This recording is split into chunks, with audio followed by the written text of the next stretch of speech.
Okay, a new backyard project. Hi all, it's Teresa in Gemma's house. Well, this week I finished another project in my backyard, and it actually wasn't that difficult. I was surprised. So I wonder if it will give you some ideas on things you can do around your own place. So let me show you what I did. Okay, so this is the area where I want to build a retaining wall, kind of a semicircular one right here. And I'll have 2 layers of the stones, and then in the middle I'm going to dig out this soil to make it softer and mix it with the potting soil, and then I want to plant some trees in here, some bushes actually. So I brought a couple of the retaining wall blocks over for the first row, and this is paver base.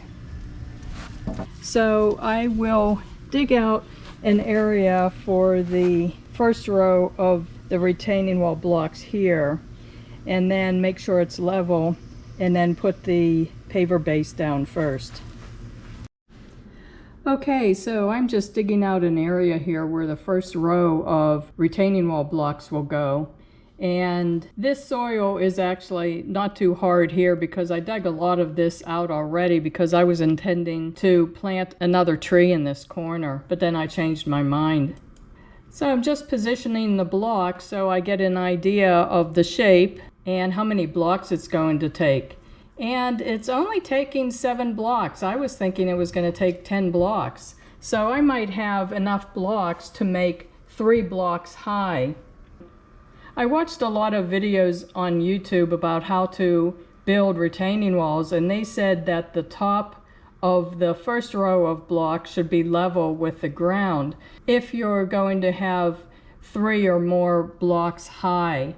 But that's just if you're holding back a big hill of dirt and there's going to be a lot of pressure on the wall, which is not the case for my wall. So my first row of blocks I think will be at the level of the surrounding ground. And I like this shape a lot. This is exactly what I had in mind. So I just need to cut this artificial turf around the front of the blocks. And then I'm going to scribe on the dirt where I need to dig, and I'm just digging out about 2 or 3 inches where the paver base will be. And that will provide a nice stable foundation for the blocks to sit on. So it's already gotten too hot for this morning, so I'm going to quit for a while until maybe this evening. And I wanted to show you where the ground squirrels have been digging a tunnel underneath this wall. And that dirt fell down there when I was digging. But they dug a nice tunnel for themselves, and this is the 3rd time they've done this. Okay, so when I returned in the afternoon, this hole is now cleared out, and look what I found over here. This goes to my neighbor's backyard. This was not here this morning. Okay, so I didn't want any paver base to be going into my neighbor's yard, so I put a couple chunks of hard dirt to cover the squirrel's hole on this side. And then I'm just emptying the paver base, the 3 bags that I bought, and leveling it out as best I can. And this paver base, this is the first time I've used something like this. It seems like a really, really fine dirt gravel, and it was moist, and it's very dense. So I'm just trying to make it as level as I can before I put this first row of blocks on it.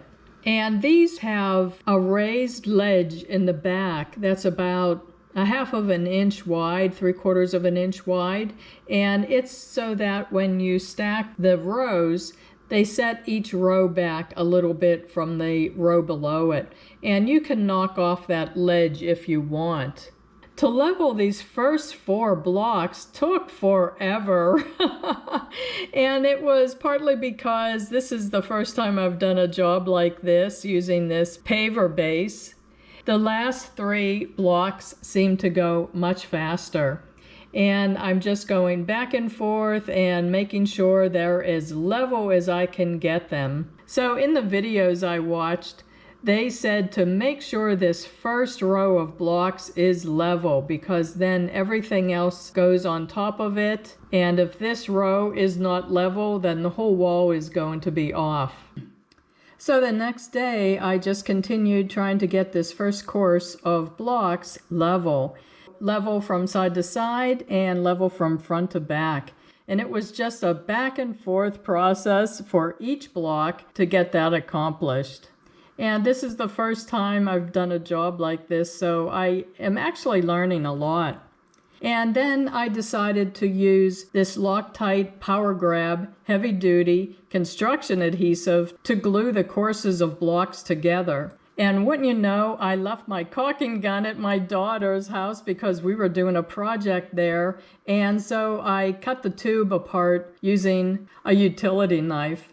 And I just scraped the adhesive out of the tube with a screwdriver and a plastic spatula and put a couple gobs of adhesive on each block before I laid the next course of block on top of it. And this adhesive, it does say on the tube that you can use it with concrete blocks. They also have an adhesive just for concrete and masonry outdoor projects.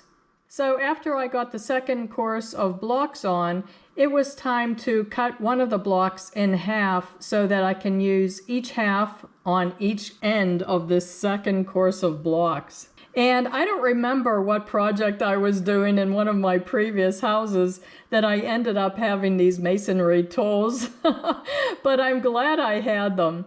It's a heavy, small sledgehammer and a masonry chisel.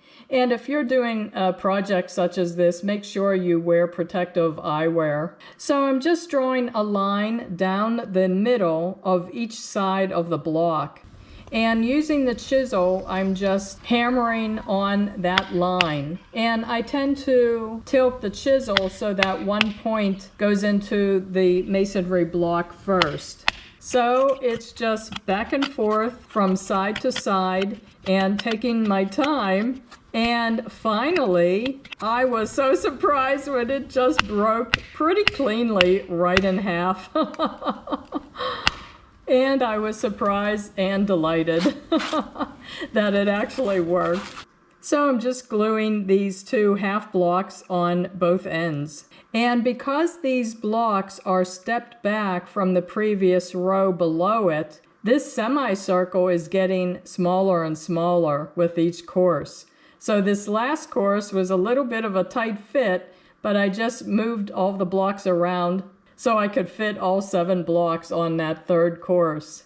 And these ceramic tiles you see leaning against the fence, I was going to put those up against the fence there because I will be filling this area with potting soil mixed with the clay soil, and I'll be planting some things in here. So I didn't want any wet soil being up against the fence, but I got some concrete stepping stones that I'm going to use. So now my retaining wall is finished, and I'm really happy with it. I like the color. The color looks nice with the other stones, and because they're like a rock face, they don't look out of place with the dry riverbed, I don't think. And if you compare it with the before picture, I think that it anchors this corner of the yard really nicely. And of course, after I get some shrubs and plants planted in here, I think it's going to add some necessary height into this corner of the yard as well. So I hope this inspired you to maybe do a project like this around your outdoor areas. I actually didn't think it was that hard. And if you watch a lot of YouTube videos on how to make retaining walls, they're really helpful. So if you like this video, can I ask you to please give it a thumbs up? That really helps my channel. And can I also ask you to check my main Gemma's House channel page? And if you click on the videos tab, you can scroll through all the videos and you might find a video of another type of project that I did that you would be interested in watching as well. So thanks again for watching. I really do appreciate the viewer support. Bye-bye.